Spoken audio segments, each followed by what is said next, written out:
Sometimes, family is all you can trust. Until you can't.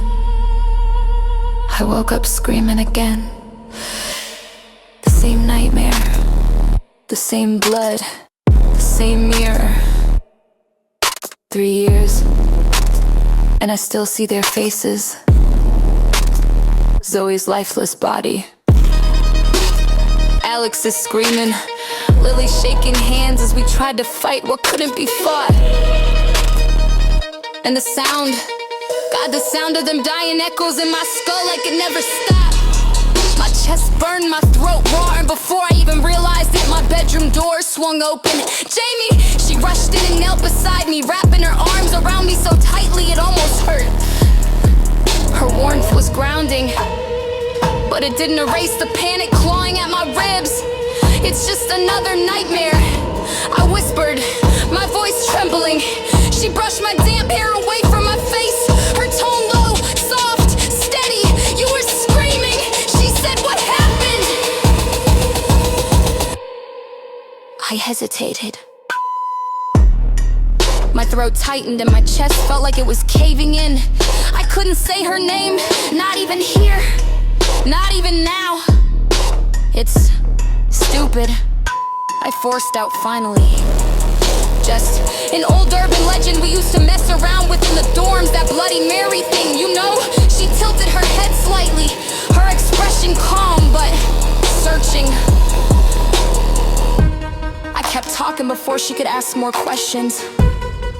We thought it was a joke. We didn't think anything would happen, but it was real. I watched them all die. And Zoe,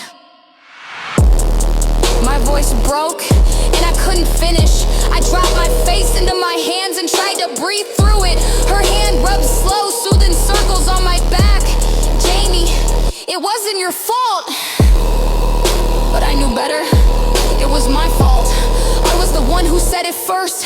I was the reason the mirror opened. I was the reason. Zoe's gone. She sat there in silence for a while, her hand resting gently on mine. Then I noticed her looking around my room, her eyes scanning the walls, the dresser, the closet, and all the sheets I'd pinned up over every mirror. Why'd you cover all your mirrors? She asked softly.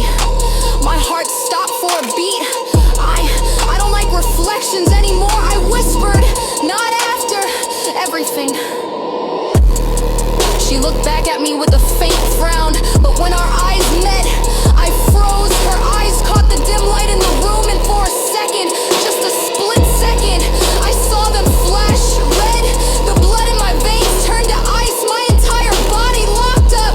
Because in that moment, I realized something I had been avoiding for 3 years.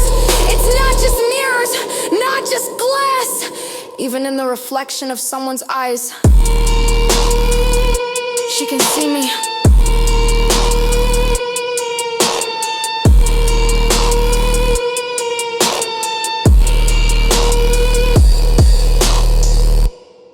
I couldn't move, couldn't breathe, couldn't even look away.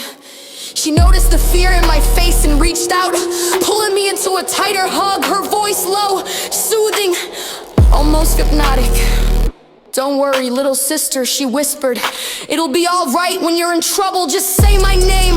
My stomach dropped, every muscle in my body screamed to run, but I forced myself to stay still, pretending like I didn't notice the weight in her words. I nodded weakly, burying my face into her shoulder.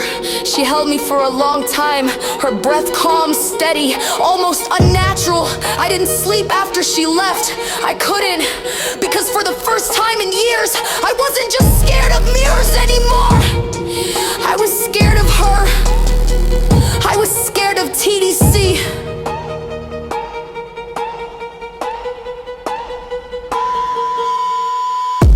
I sat on the edge of my bed long after she left, hands tangled in the blanket, staring at the covered mirror across the room. I tried to slow my breathing, but every time I closed my eyes, I saw that red flash again. I don't know why I said it. Maybe needed to hear her voice. Maybe I needed to remind myself she's still her.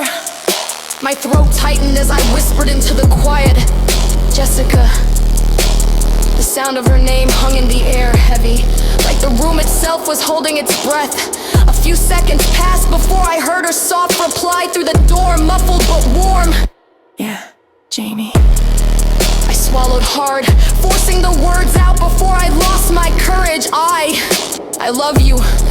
There was the faintest pause on the other side, just long enough to make my chest ache. And then her voice came back, soft and sweet. I love you too. For a moment, I wanted to believe it. I wanted to believe everything was fine. But as the silence settled again, I couldn't stop the thought from crawling back into my head. What if, when I said her name, she heard me too?